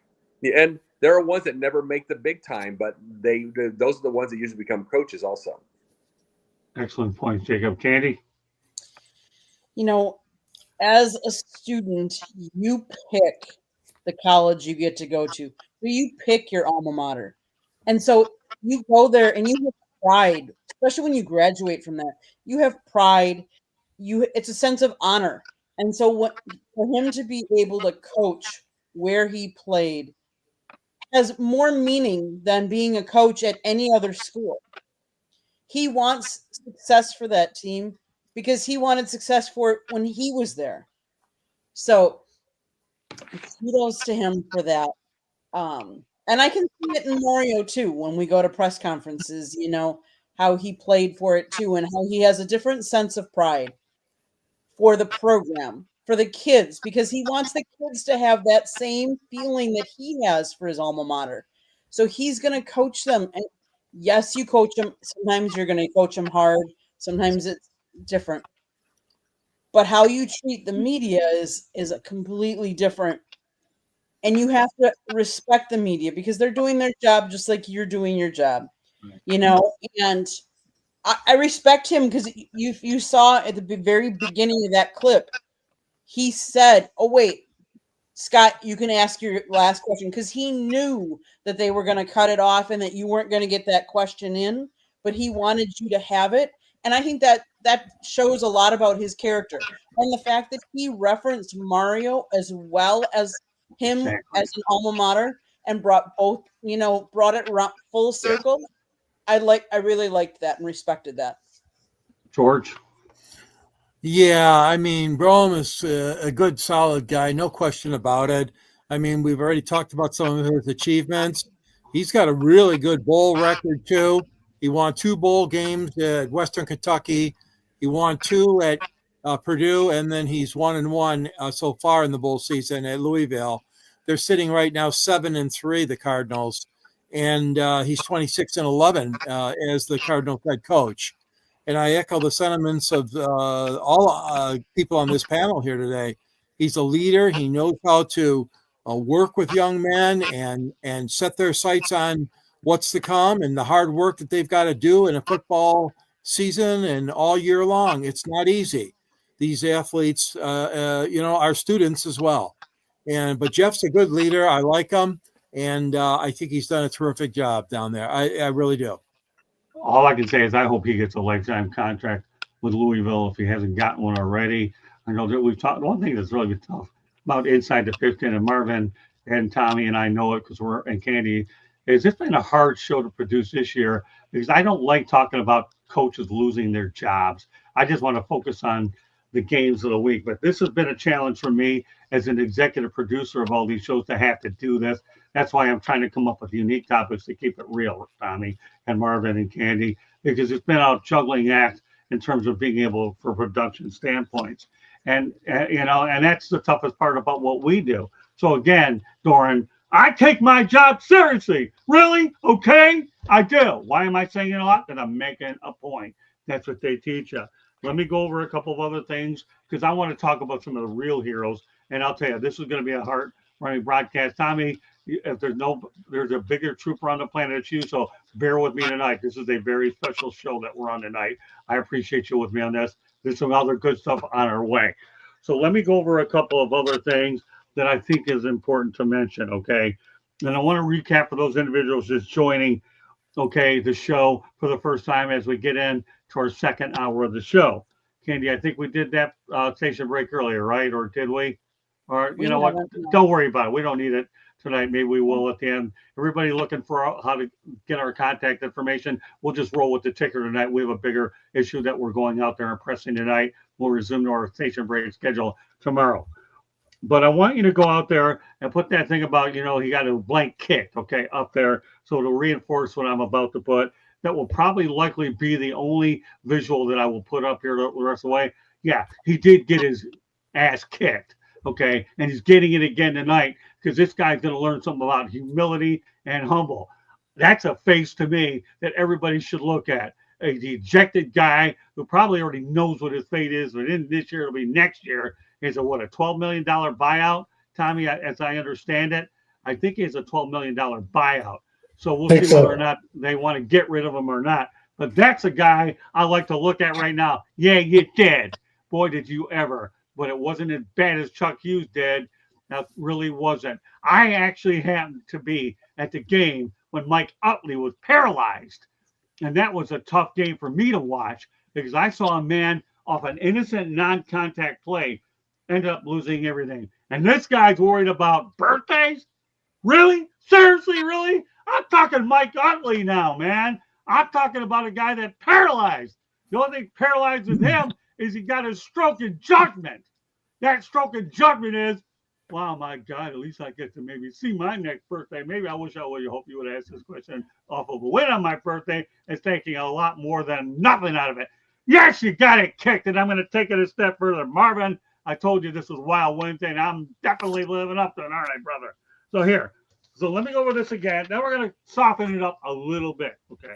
A little. I didn't say a lot. I just got my ass kicked. You know, you're going to listen to you're going to listen. My mood, this isn't funny to me. I do this shit for a living. Amazing how this shit coaching gets paid $5.25 million. Oh, my God. Let me tell you something. How many people are sympathizing with a guy getting $5.25 million? Guess what, Coach? I'm not giving it to you. And I hope, in my opinion, okay, that if I ever see that, I'm going to tell you exactly what I really think about how you take your job seriously. And I got news for you. I hope and pray that you bite your tongue on seriously and you take your job. Because I get done with you. I tell you, I like to go in for the kill. If you don't believe me, ask Carolyn Renfro. I'd like to make another example out of Dave Doeren, who doesn't know how to do anything right because his public relations thing, when I get done with it, is about stating the obvious, incorporating the positive with the negatives.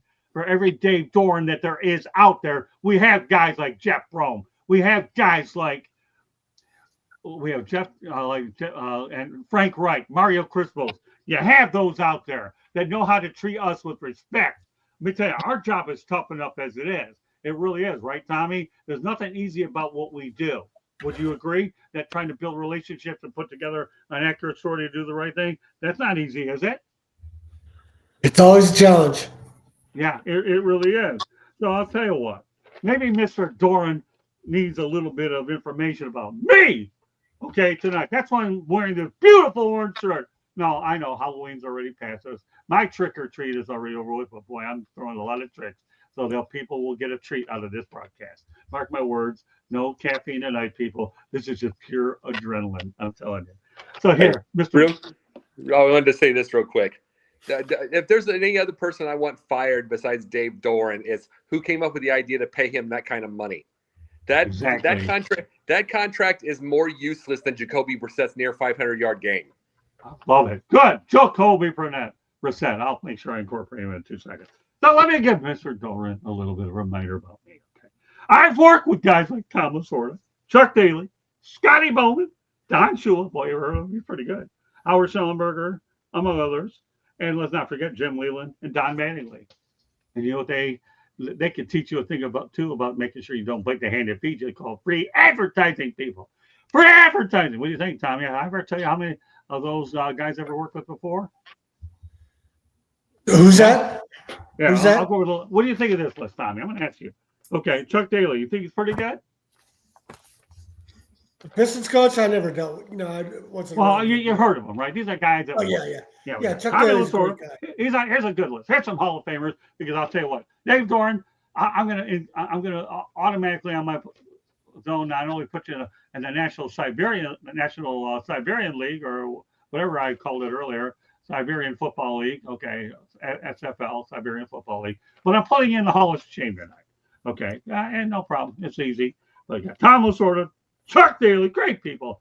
Scotty Bowman, all they did was win. Don Shula, all he did was win. Howard Schellenberger, father figure to me. Jim Leland, another great guy. Don Mattingly. Dave, you're anything but these guys. Okay. You know, I don't even think they would accept you in Costa Rica. I don't think they'd accept you anyplace. Just go out there and just, go back to the Siberian Football League or be an assistant where everybody's buried with you. But here's the deal. Okay. When I look at this guy, everybody knows I don't really particularly like him. I never have. And when I see him again, and mark my word, our paths will cross. They generally do. When I put my mind to it, I do like to drive, and I have a beautiful Honda Odyssey looking for me to spend miles on it to find the nearest guy. But I promise I'm not going to jail. I'm not going to go and hit him. I'm just going to let him know what I really think of him. And let me tell you something, he'll never forget me. And I would be surprised if this guy even has the guts to apologize to me. Although, don't hold your breath. He don't apologize to anybody. He's just naturally testing, and he definitely deserves what he gets. But here's the deal. Okay. Yesterday on Inside the Pigskin, right? We talked about some great potential people. We talked about John Gruden, right? Marvin, did we mention a little bit about him? Candy, Tommy, did we talk about those guys? So here, Yep. I'm going to go ahead and help NC State out a little bit tonight. Get rid of this bum, because he is a bum, okay? Bucky Badger, I need your help again, okay? But you got Jack Del Rio's a pretty good football coach, right? Why isn't he coaching in college or anywhere else? Tom Herman's a guy I worked with at FAU. I tell you, I don't know what happened at FAU, but he's a great offensive mind, and he certainly knows how to work well with the media. Deshaun Jackson, another guy that deserves an opportunity. Eddie George, Clinton Portis, John Gruden. All right, Tommy, let's forget about Doeren for the moment. What are your thoughts about these individuals? Do you think Clinton Portis will get a job? And let's go over some of these other guys that are worthy to enter this group here. Well, the thing that's interesting about Eddie George is Deion Sanders has opened the door for black coaches moving from an HBCU to, in this case, a group of 5. Deion went to Power 4 school. So it's very, and Michael Vick is at Norfolk State. These guys before, they get considered for jobs like that. So that's what I find interesting. I'm not sure how good of a job Eddie George is doing. Well, he did a good job. Where was it? Tennessee? Was it Tennessee State? Tennessee State. Yeah. Yeah. And so he did a good job there. It's first year at Bowling Green. I don't know what kind of season they're having, but it's encouraging that he's getting the opportunity because guys like him did not get the opportunity before. So let's go over some of the other people. John Gruden, we had fun. John Gruden will definitely lighten up Raleigh, won't he? I'm not a John Gruden fan. Okay, no problem. I'm with Marvin on John Gruden. He's got a lot of explaining to do. Well, what about Clinton Portis? Got to like Clinton Portis, right? I don't know. Where's Clinton Portis coaching? He's an assistant coach over at what's his name over at Delaware State, alongside of Deshaun I couldn't Jackson. tell you a lot about him. That's okay, fair enough. Tom Herman, what are your thoughts? I know he's not working. You know, Tom Herman was a successful coordinator, but he hasn't really won anywhere as a head coach.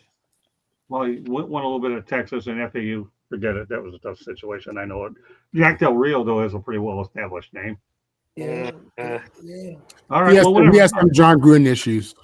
Oh, did he? Okay. No. Well, listen, I only mentioned a few. There are probably other ones. All right, Marvin, real quickly, give me your idea about this list. We're not going to carry this through the crew. I just wanted a couple of people that are associated with the sport. Jacob, you can provide, unless anybody else has to add to it, because I want to talk about some real heroes in just a moment, because there are some that I don't want to overlook tonight. Go ahead. Let me say this real fast. Even if John Gruden wasn't in perfect behavior whatsoever, I'm just saying this to all these guys here tonight. Even if he was in his most perfect behavior and it was like Kurt Warner mixed with Tim Tebow, even if he was all that, which he's not, but even if he was, the guy's mindset for football has not changed since 2007. Okay. We're in 2025, and we saw it about 2-3 years ago. It didn't change then either. He wasn't winning then. He's not winning anywhere else now because he won't change his view. So forget about it. Even if he was a perfect guy. Okay. So anybody else want to add to this list, or you want to TBD this one the rest of the way? I thought you'd have Wayne Fonts on that list, Scott. Yeah. Well, I mean, I know he had some issues, but he was definitely the Lions leader for a long time. Don't kid yourself, George. I love Wayne Fonts. He was a good guy. I worked with him. Yeah. Wayne Fonts. Wayne Fonts coached my dad in the Pro Bowl in the 80s. My father loved him. Thought he was a great guy. No, he did. That's great to hear, Marvin. Thank you for sharing. Yeah. So, Scott, I just want to add that Portis was hired by Delaware State University as a running back coach as part of the new staff under new head coach Deshaun Jackson. He actually is the father of 7 sons and 3 daughters. His son, Camden, plays cornerback and is committed to Portis's alma mater, University of Miami, as a 2026 prospect. Okay. So there you go. Clinton Portis is a good name and a game to watch out for the coaching circle. Marvin, anything you want to add to that? Listen, I've known Deshaun since he was a young boy. His dad and my dad were really close. I used to see Deshaun all the time when he was tearing it up in Long Beach as a youth. And the thing you have to understand is at the college level, Deshaun can hire. He can hire, former NFL assistants, former college assistants who are really proven, and his focus can just be on the kids and motivating them and inspiring them. That's the reality of what college can really be. So when you see his success at Delaware State, it's very fair to believe that he could take this to the next level. I think young kids understand him. They know who he is. Their parents know who he is. And I think, he's a guy who's kind of been through it a little bit. I think admittedly, he'll tell you he's made some mistakes. There are things he would have done differently, hindsight 2020. But it comes down to just, do the players respect you? Do they listen to you? Do they see themselves growing with you as the leader? And at the college level, a guy like Deshaun, there's a chance he could do well. Deion's suffering right now, but I could see him being successful at a bigger school with a veteran coaching staff. Him focusing on the kids and that leadership and that development, and his staff focusing on the X's and O's and other things that are relevant. That's something that's very real. So it wouldn't shock me to see him, particularly because he's having success, move up. Well, and okay. Marvin, the thing too, you brought up Deshaun. Okay, you said you've known him for a while. Mm-hmm. Someone like, okay, we bring up Deion, we bring up Deshaun. Here's the thing: the difference with those two were they studied their positions so well. They studied what they did.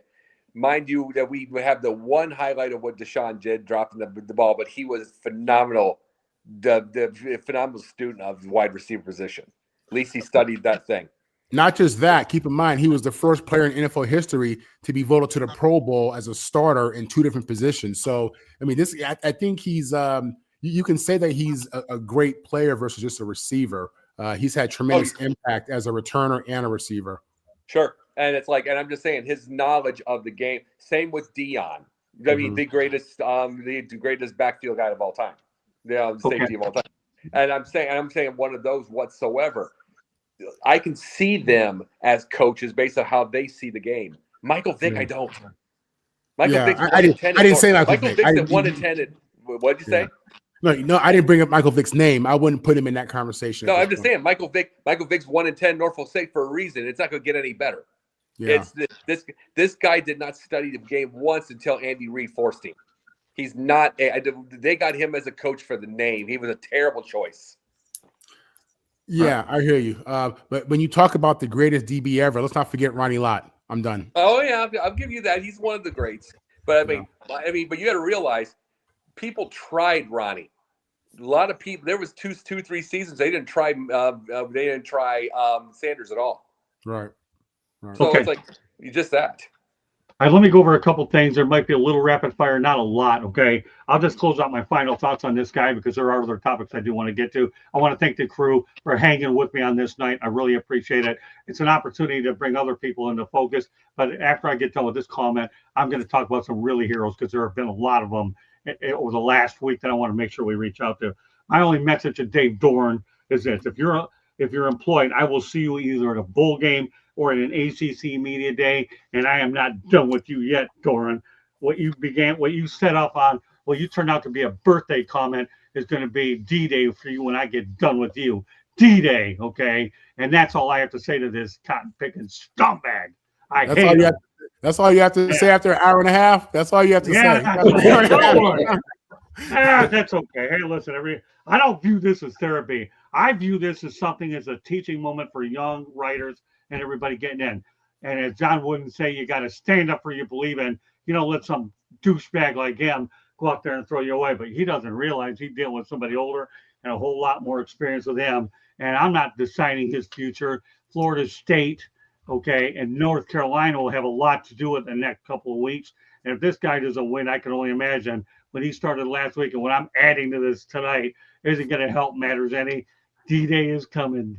D-Day or Dave Doeren. I love those D analogies. All right, let's go on to some positive things. Although I think for the most part, the show has been positive as I've been able to incorporate other aspects of human life and interest into what we're doing. And that's this. Okay, let's talk about Rick Pitino for a quick second, rapid fire. He says, we are not recruiting high school kids. Tommy, is that a good approach? Well, it works. He's turning around St. John's. I don't like it. It's.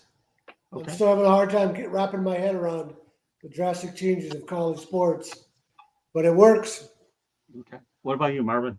I think what he's saying is he doesn't have that much time. I don't know if this guy is going to be coaching forever. So a guy like this, he wants to take talent that maybe was overlooked in high school, went to a different school, and get those kids. You're getting a more mature kid, more developed kid, and he can have greater impact with those kids, I think, in an offseason. So I get what he's doing. Again, like Tom, I'm a football purist who, even though I do agree with, I like NIL and I like the transfer portal, it's a bit of a struggle. Again, I'm a guy that I would have paid to go to USC, if they didn't give me a scholarship. So, it's a different day, man. But but I think it's going to be all right.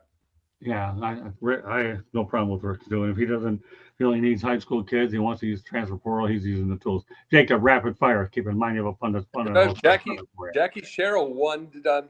Jackie Sherrill won with a bunch of JUCOs. He won games. They got an upset on Alabama.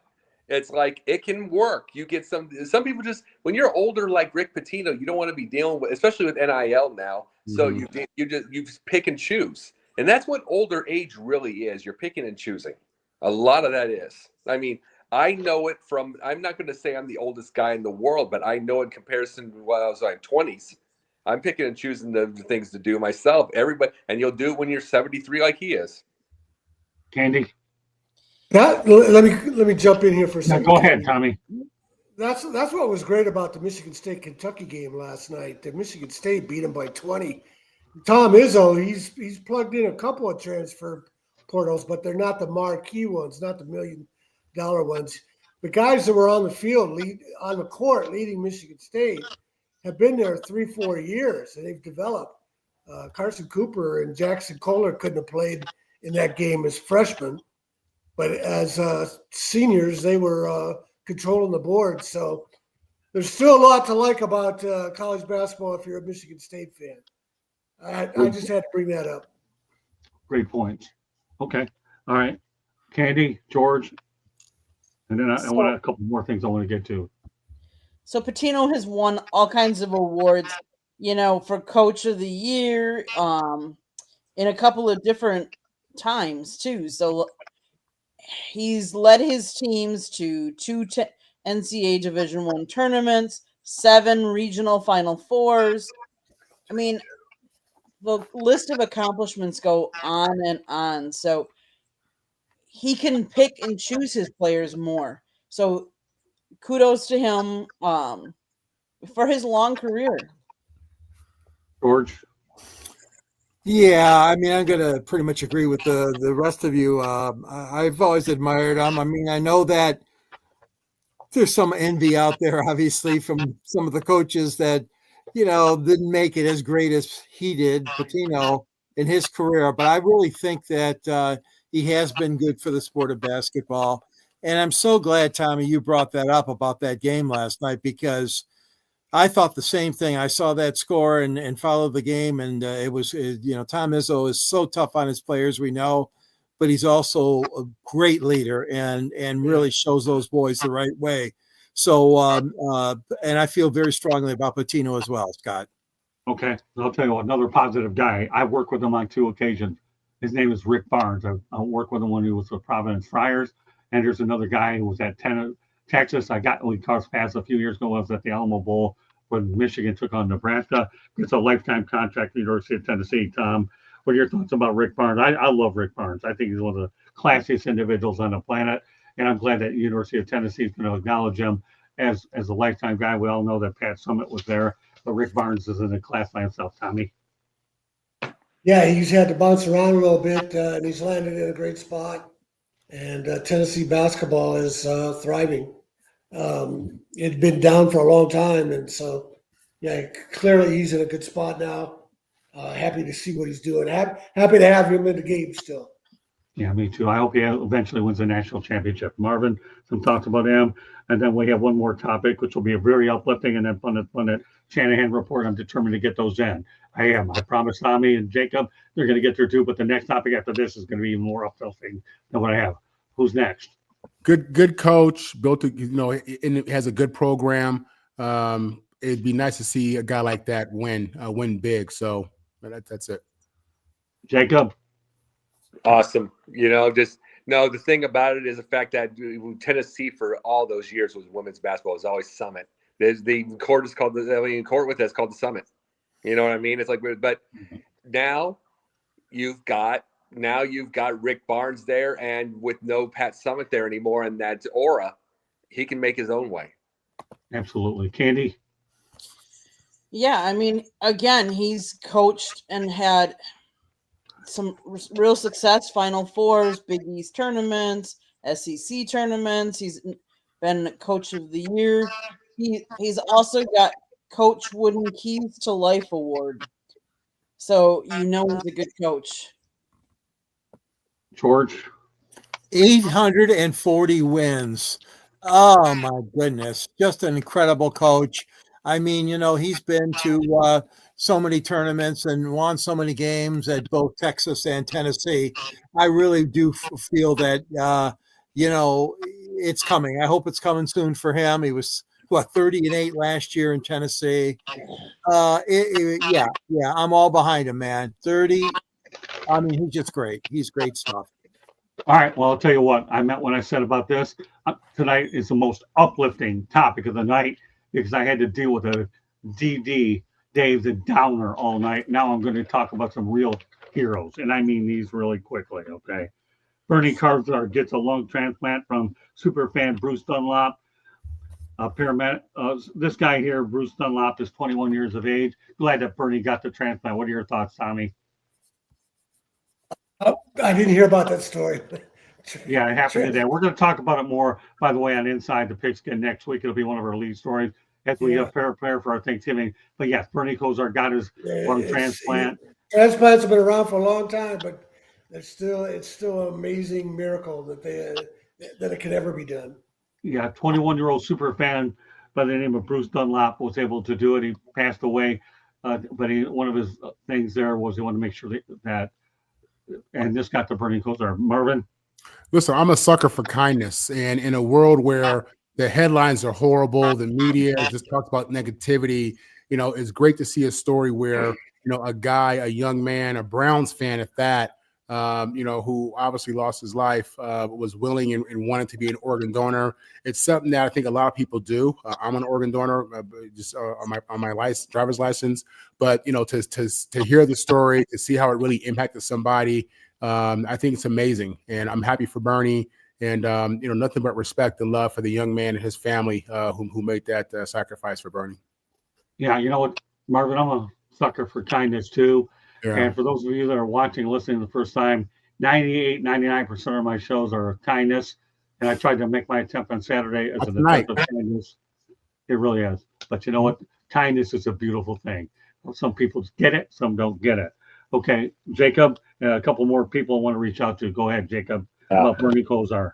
That we remember him from all. I mean, we're both around the same age, so far, Marvin. You might be a little older, but definitely we all remember Kosar. He was a good quarterback of his day, but we've heard his issues that he had and all that kind of stuff. Now with his health and everything, we get somebody that comes through and somebody that never watched him play. Remember this part. Someone who wouldn't have been old enough to watch him play, but just he gave kindness to the guy, no matter what, and heard about it, being a Browns fan. Probably watched a lot of YouTube clips of the thing and just wants to see him to succeed and wants to see him go on and do some, better things. It's like, and the thing about Kosar is he really has a chance to make this next part of his life into kindness and to do things about it and make people forget what had from the past. I know, Bernie, we text a few times a week and looking forward to eventually talking to him, getting him on a show at some point, but more power to him. Candy, a few more things I want to get to, then we have fun at Shanahan Report. Tommy, you're the greatest. Thanks for hanging with me tonight. I really appreciate it. Go ahead, Candy. So Bryce's mom, Kim Kane, said, Bernie Kosar does wonderful things. Bryce couldn't be the celebrity that Bernie Kosar was but he's going to live vicariously through him so Bernie can continue to do wonderful things. Kane added that speaking about her son, when he renewed his driver's license, he asked me about being an organ donor, and I told him he should. He wanted to help others, so he decided to become an organ donor. He now has helped others live. And just an FYI, I'm an organ donor, and I got to tell you one thing. I hope my organs get placed in the right spot, too. Great stuff being an organ donor. George, and I have a couple more people I want to reach out to. Yeah, hats off to that young man, and how sad it is that he lost his life. But 21 years old, and Bryce Dunlap suffered a medical emergency, rushed to the hospital, and as soon as the family knew about this, they really decided that this is what they wanted to do. Kozar got it, and Bernie, we're hoping for a great recovery of you. And the young man that lost his life, sadly, we work for the best for you too, and your family. All right, let's talk about this as a non-sports. Rest in peace, because this one's very inspiring. Paramedic Mary Jolly, 27, was killed while stopping to save a crash victim on a Florida interstate, which is I-95. I'll tell you one thing, this young lady's a hero, in my opinion, and we're talking about real heroes of the week, and Mary Jolly definitely gets one. 27 years of age, trying to help somebody out on Interstate 95. Unfortunately, a life lost way too soon. Tommy? Tragic. Yeah. Tragic. Anything else you want to add to that? No, I don't know much about the story, but doesn't matter. You know about it now. Mary Jolly's a hero. 27, paramedic losing her life. And I think she was I don't know if she was off duty or not, but unbelievable. God bless Mary. Yes, she was off duty. Yeah, she was off duty. So there you go. Marvin? Yeah, sad story. I hate to hear that kind of stuff, but again, it's another example of really the ultimate sacrifice and kindness. And we need to hear, I don't want to hear more stories about death, but it's great to hear that there are people out there who are really trying to help others and have impact. Jacob? I've always said this: paramedics are badasses to me, because they're like a walking United States mass unit. It's like they have to do all that work when they don't have all they don't have all the emergency room stuff in there. They don't have all of that. They've got to do all this stuff, and they have to do it in the most highest stress areas possible. This was probably, here's the thing, the irony of it is this was probably the least rough area that she had to have done it, even though it was on the highway. She got killed, and it was a very big tragedy. But knowing where they go, a lot of these paramedics go, this is probably the least of the problem. That was the irony of it. She probably didn't even think she'd lose her life there, because there's been 1,000 places she probably thought she would. So that's the thing about paramedics. Yeah, I'll tell you what, I gained notice of paramedics on that show, Emergency Rescue 51. And I'll tell you, I've always taken note of that one. And now when I see a young lady this, I appreciate the work of paramedics too. Candy, another inspiring one, another on sports, and then we go to fun and the Shanahan report. Go ahead. She is inspiring. What I will tell you is 95 is a racetrack for so many different vehicles. It is a terrible highway to interstate to drive on. Kudos to her for getting out of the car and trying to help this gentleman. Unfortunately, she didn't survive her injuries, but it's always amazing when people go out of their way to help, because she was off duty. She was not on duty or anything like that. So it was not part of her job. She was a good Samaritan doing a good deed, and unfortunately she lost her life. George? Yeah, I respect all those paramedics and the emergency personnel. My son-in-law is with the Madison Heights Fire Department, so I know that it really is a remarkable thing, and they are just outstanding citizens and role models. I thank this young lady for doing what she did. God bless her and her family. Okay. Rest in peace, Mary. I want to get you on the show because we're talking about heroes too, and you're definitely one of them. One of the biggest heroes for anybody in the coaching world. It's only fitting I bring him up on tonight's show. It's necessary. Coach John Beam at Last Chance University was gunned down. This guy, to me, is a role model in every sense. Jacob, you talked about them. Make it brief. We want to make sure we get pundits on here. No, because John Beam was my pundit tonight. So, oh, was he? Yeah. Well, then you can say it. You can say it during your pundits pundit. Let me go around the horn real quick, and then we can go there. Marvin, your thoughts about John Beam? Yeah, unfortunate story. Gun violence in America is a very real thing. Mental health in America is a very real thing. And we see horrible examples of that played out in these kind of situations. Tommy? Yeah, I'll say the same thing I said last night. Our society's upside down. A guy like that, and others who work in such tough neighborhoods, such tough kids trying to help them. They're worth more money than the $50 million that Bill Belichick makes. I'm sorry, can you say that again? We had a little bit of an issue there, but go ahead. Those type of guys are worth more money Okay. than Bill Belichick getting $50 million for 5 years. No question about it. Candy? You know, he actually served he was a beloved figure in the Oakland area and served as a mentor to thousands of youth. More than 30 of his former students played in the National Football League. So it's just sad to see the violence, and especially the gun violence that is prevalent in today's society. Rest in peace. George?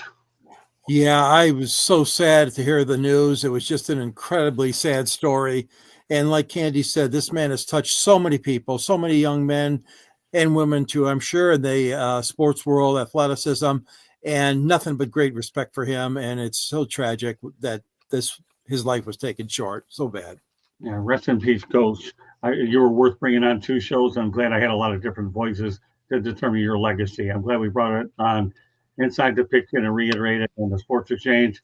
As I said, I'm glad that we were able to incorporate you as a hero on a lot of shows, but especially this one, where we need to make sure that we understand class versus classless, and you're definitely class in every sense of the word. Non-sports topic of the night goes back to the fact that more than 1,350 people drowned in the Great Lakes in the last 15 years, nearly half of them in Lake Michigan. George, you're closer to that. What unbelievable stuff, isn't it? Oh, that's so sad to hear. Lake Michigan is a beautiful lake, obviously bordering Illinois and Wisconsin as well as Michigan.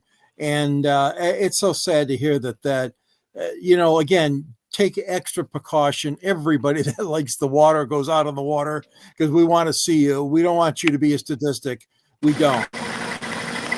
Not like Lake Michigan. I was married there. Yes, all right, Candy, yes. What do you think about Lake Michigan? It's unfortunate, though, that these people, albeit 1,350, I still put them in the heroes category. What about you, Candy? Yeah, I do too. I mean, Lake Michigan is a very pretty lake. Obviously, it was a backdrop for some of our pictures for our wedding. But it's too bad to see. But to be honest with you, as big of a lake as Lake Michigan is, I'm kind of surprised that there isn't more than that. But sad to hear that stat. Tommy, any thoughts? Well, the Great Lakes, when you're out in the middle of them, it's like being in an ocean. Yeah. The thing that I thought about was we just recently had the 50th anniversary of the Edmund Fitzgerald and the Gordon Lightfoot song going down in the Lake Superior. Yeah. Mm-hmm. We can all remember that. Marvin? I can't hear you, Marvin. You're muted. Yeah, everyone summed it up. Unfortunate situation. Hate to hear that. Okay, that's good. Yeah, I'm glad. All right. Closing thoughts, and then we're going to go to the Shanahan report of what we did tonight. I think closing thoughts are important for a couple of minutes. George, real quick closing thoughts about the show in its entirety. Well, yeah, there was a lot to this show, a lot of serious stuff, and I'm glad you hit it right head on, Scott. It's not a great subject to talk about when somebody is, mistreating the media or members of the media. I do not want to dwell on that, but good show, and thanks for all the efforts you put in. Right. Candy? I guess my one takeaway is, as a leader, you need to think before you speak, because your words have impact, especially in these times where social media is prevalent and everybody's recording things. It's very important. Tommy? Yeah, well, I'm glad you brought up the examples of Jeff Brom and Frank Reich as being good guys. Thanks. Marvin? Nothing new. Nothing new. Okay, fair enough. Obviously, I appreciate your being on here. Marvin's an important show. As long as you're in the media, you're going to find out you have a lot of good ones on there too. You have to watch out for. And I hopefully that tonight, Marvin, will be a teaching moment that you'll always have as you begin your fledgling media career. And that was one of the. I'm glad you're on the show, Marvin. This is called a teaching moment for guys like you getting into the business, and I hope that you were able to maximize the benefit of it all. Jacob, any real quick thoughts about the show? We'll go to the Shanahan Report, then Pundit Pundit. Yeah, you've heard me. I mean, everybody's seen my things. From time to time, I can get on the media at times, but there are good ones too. Yeah, you know, there are good ones also. Regardless, a lot of it is when I go after it's just frustration of an overall. You know, and be able to do. But when as a generalization, as people, there are good ones that are trying to still make the old school of journalism work. And you got to pay attention to that, not treat everybody in one bubble. So you guys can learn that. Yeah, my only closing thoughts is on Saturday I ran into a really, really, really bad egg. And this guy is a bad, bad, bad egg in our path lacrosse. But I'm going to tell you, one of the reasons why we have to reinforce the negative and the positive is I was able to do that with Jeff Rome, Frank Reich, and all the heroes that I just mentioned. So I've had an enjoyable time in my 47 years. I'm working on another book. I'm proud of what I've done. But let me tell you, one bad egg to me doesn't make up for all the great ones I've had in 47 years.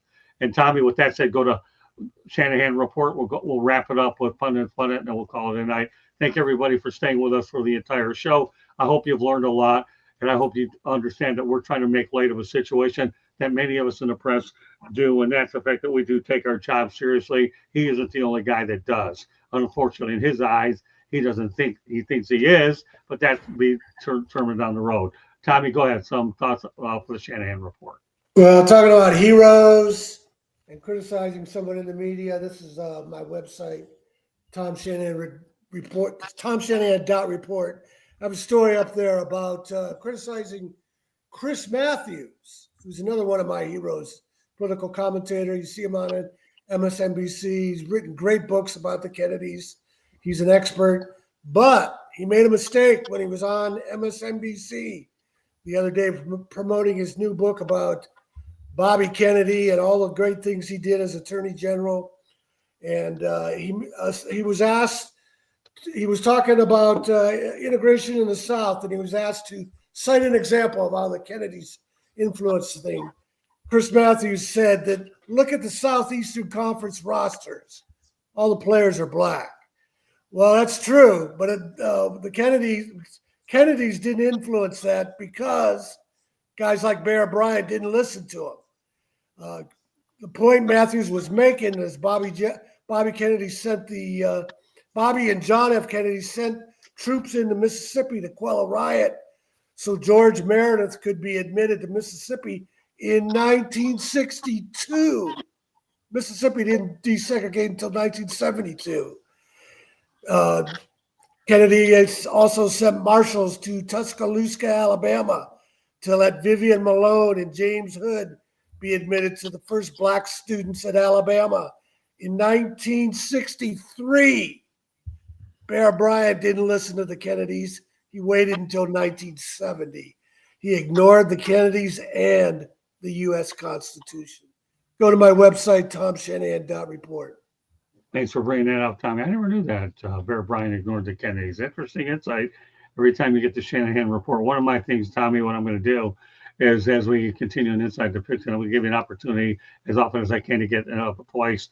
And I haven't been able to do that because of the influx of topics I got unexpectedly hit with all this coaching stuff. But I promise I'm going to try to work a second opportunity in. Okay, Tommy? 7 years. That's a long time.